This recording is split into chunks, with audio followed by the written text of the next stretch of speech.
প্রিয় ও স্নেহের 2024 সালের নতুন বছরে দশম শ্রেণীর ছাত্রছাত্রী বন্ধুরা, আশা করি তোমরা সবাই ভালো আছো। আজ আমরা যে বিষয়টি নিয়ে আলোচনা করব দশম শ্রেণীর সেকেন্ড সামেটিভ অর্থাৎ দ্বিতীয় পর্যায়ক্রমিক মূল্যায়নের ইংলিশের কোশ্চেন পেপার নিয়ে। দেখো সরাসরি স্ক্রিনে কিন্তু তোমরা দশম শ্রেণীর সেকেন্ড সামেটিভ অর্থাৎ দ্বিতীয় পর্যায়ক্রমিক মূল্যায়নের ইংলিশের কোশ্চেন পেপারটা দেখতে পাচ্ছ। ফুল মার্কস তোমাদের রয়েছে 40 আর সময় তোমাদের রয়েছে 1 ঘন্টা 30 মিনিট। তারপর প্রথমে তোমাদের রয়েছে সেকশন এতে প্রথমেই তোমাদের একটা সিনের প্যাসেজ রয়েছে, এখান থেকে কিন্তু প্রশ্ন করা হয়েছে। খুব ভালো করে তোমরা কিন্তু সিনের প্যাসেজটা পড়ে নেবে, তারপরেই কিন্তু প্রশ্নের উত্তরগুলো শুরু করবে। দেখো একের এর দাগে রয়েছে টিক দ্য কারেক্ট অল্টারনেটিভ, প্রশ্নের মান রয়েছে 1 করে 1 × 3 = 3। তারপর দেখো বিয়ের দাগে রয়েছে fill in the blanks with information from the অ্যাভভ text, প্রশ্নের মান রয়েছে 1 করে 1 × 3 = 3। সি এর দাগে রয়েছে ট্রু ফলস লেখার পাশাপাশি তোমাদের কিন্তু সাপোর্টিং স্টেটমেন্টও কিন্তু লিখতে হবে। প্রশ্নের মান রয়েছে 1.5 করে 1.5 × 3 1.5 × 2 = 3। তারপরে দেখো তোমাদের দুয়ের দাগে একটা পোয়েমের প্যাসেজ রয়েছে, এখান থেকে কিন্তু প্রশ্ন করা হয়েছে। খুব ভালো করে তোমরা কিন্তু পোয়েমের প্যাসেজটা পড়ে নেবে, তারপরেই কিন্তু প্রশ্নের উত্তরগুলো শুরু করবে। দেখো দুয়ের এর দাগে রয়েছে টিক দ্য কারেক্ট অ্যান্সার, প্রশ্নের মান রয়েছে 1 করে 1 × 2 = 2।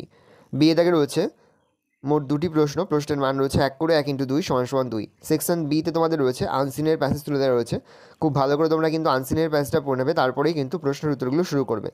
দেখো এর দাগে রয়েছে টিক দ্য কারেক্ট অ্যান্সার, প্রশ্নের মান রয়েছে 1 করে 1 × 3 = 3। ভালো করে দেখে নাও। দেখো বিয়ের দাগে মোট তোমাদের 3টি প্রশ্ন দেওয়া রয়েছে, প্রতিটি প্রশ্নের মান রয়েছে 1 করে 1 × 3 = 3। সি এর দাগে মোট তোমাদের 2টি প্রশ্ন দেওয়া রয়েছে, প্রশ্নের মান রয়েছে 1 করে 1 × 2 = 2। তারপরে তোমাদের রয়েছে সেকশন সিতে টোটাল তোমাদের গ্রামার থেকে প্রশ্ন করা হয়েছে, প্রশ্নের মান রয়েছে হাফ করে 1/2 × 2 = 1।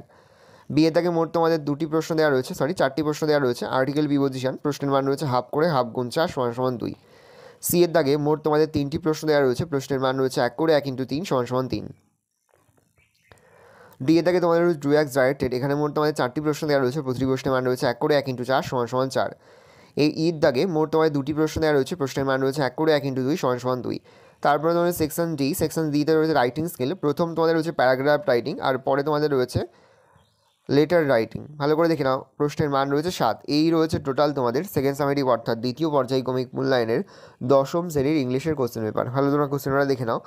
আশা করি ভিডিওটা ভালো লেগেছে। ভিডিওটা ভালো লাগলে ভিডিওকে লাইক করতে কিন্তু ভুলবে না, আর আমার চ্যানেল নতুন হওয়া লাইক সাবস্ক্রাইব প্রেস করে পাশে বেল আইকন প্রেস করো, যখন নতুন কোনো ভিডিও আপলোড করি সবার ফার্স্ট নোটিফিকেশন তোমরা পেয়ে যাও। আর এই ভিডিওটি তোমার বন্ধু বান্ধবী আত্মীয় স্বজন সবার মধ্যে অনেক শেয়ার করে যায়। এবছর দশম শ্রেণীতে পড়ছে, আমরা কিন্তু ইতিমধ্যে দশম শ্রেণীর প্রতি বিষয়ে সিলেবাস, প্রশ্নকার এবং নমুনা প্রশ্নপত্র কিন্তু আপলোড করে দিয়েছি। তোমরা এখনও পর্যন্ত সেই ভিডিওগুলো না দেখে থাকো, ভিডিওগুলো কিন্তু তাড়াতাড়ি দেখে নাও। তোমাদের সকলকে জানাই আগাম পরীক্ষার অনেক শুভেচ্ছা এবং অভিনন্দন। আশা করি সকলের পরীক্ষায় খুব ভালো হবে। যে মুহূর্তে আমরা বিভিন্ন স্কুলের প্রশ্নপত্র হাতে পাচ্ছি, সবার ফার্স্ট ভিডিওর মাধ্যমে কিন্তু আমরা তোমাদের কাছে তুলে ধরি। তোমরা কিন্তু অবশ্যই আমাদের চ্যানেলটা সাবস্ক্রাইব করে রাখবে।